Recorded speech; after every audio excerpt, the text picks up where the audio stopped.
What's up, everybody? Dr. Joe here. So the question I've been getting a lot lately from within my industry and even talking to other professionals in other industries is how to build a sales team in 2024. We live in a weird world right now. With COVID coming through a few years ago, everyone's in this comfort space. They want to work from home. No one wants to go in the office.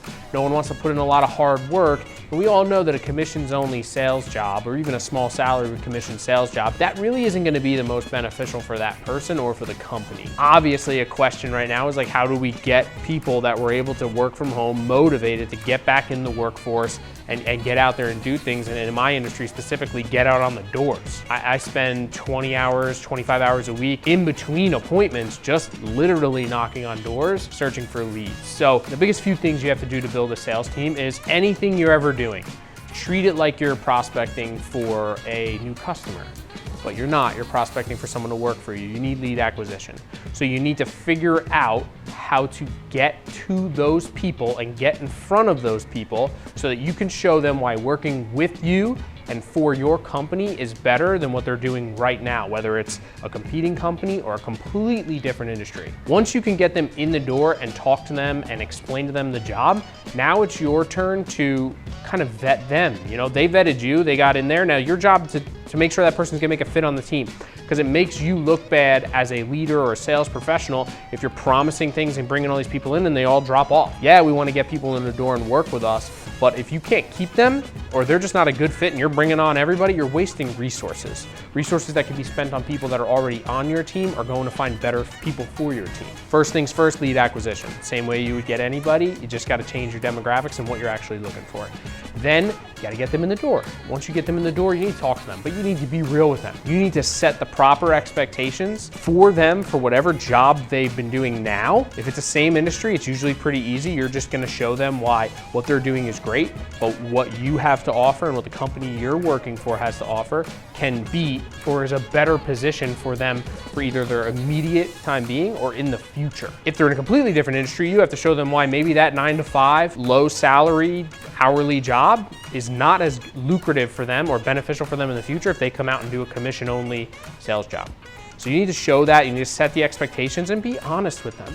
Because guess what? In 6 weeks from now, they'll either be on your team and thriving and making a ton of money and love what you said and want to follow you and bring on 3, 4, 5 more people that they know to work on your team, which is great, or they're gonna call bullshit and they're gonna leave because you didn't set the right expectations and they didn't get what you promised them. So building a sales team, it really comes down to lead acquisition, bringing them in and vetting them.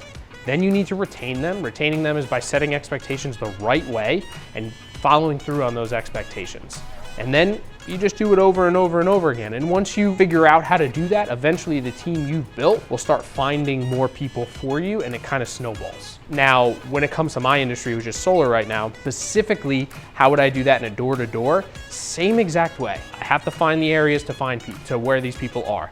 Maybe I'm looking at other solar companies in the nearby area that are going out of business or having financial hardships and these people need a job right now. Maybe I'm going to schools and colleges or other sales jobs like people selling cars or selling life insurance. Maybe they want to try a different industry. Maybe they hear that solar is really cool. Great. But the biggest expectation to set in the door-to-door industry is you need to show them that when you're sitting at a desk cold calling and you get 90 no's in a day, that really doesn't hurt so bad. It's comfortable. You're sitting at a desk, you probably have lunch next to you or some snacks, maybe a cup of coffee or an energy drink, that's fine. When you're out there knocking on 100 doors and 90 of them get slammed in your face, don't answer, tell you no, maybe curse you off. You don't know what's gonna happen out there. There will be enough in there, there'll be enough yeses to keep them enthusiastic about it. It's just a little bit different of a game when it's right in your face and it's face to face.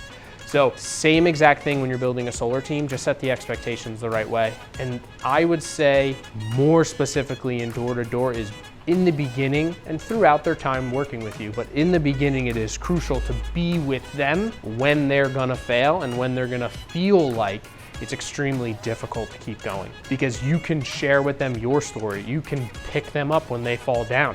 You don't need to do the work for them. That's actually the worst thing to do. Let them fail. Let them have problems in front of you. Just be there to pick them up and brush them off and tell them time for the next one. They'll get it. There's enough yeses out there in whatever industry you're doing. In door-to-door specifically, it's just a little bit more of the expectations have to be set, and show them the potential. Let them talk to some of your high producing reps and the people that are really living the life that they may want to live or are looking to live in the near future, so that they know that it is hard work, but the hard work reaps a lot of benefits for you.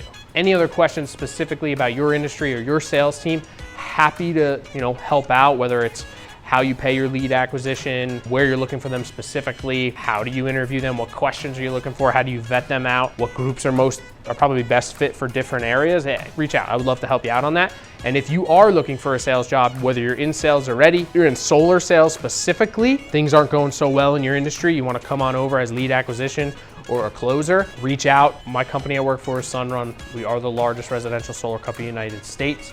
We have made it through quite a bit of turmoil in the solar industry as it is over the last 15, 16 years. In New Jersey specifically, I see smaller companies go out of business every single day, usually just because they don't have the resources to maintain what they're doing. We are growing right now, we are hiring, we are offering crazy commission splits and packages and all kinds of other cool sponsorships that we have that you can get into. So if you're in the solar industry and your company is having some issues or you just feel like you want to try it out somewhere else, give me a call. I'd love to talk to you about it and see if it's a good fit for you. If you're in a different industry, cars, life insurance, retail sales where you maybe get a little bit of a commission on it, something, and you're thinking of throwing your hat in the ring in solar, it's a good time. It's a good time to try it and see what you could do with this growing industry. So have a great day.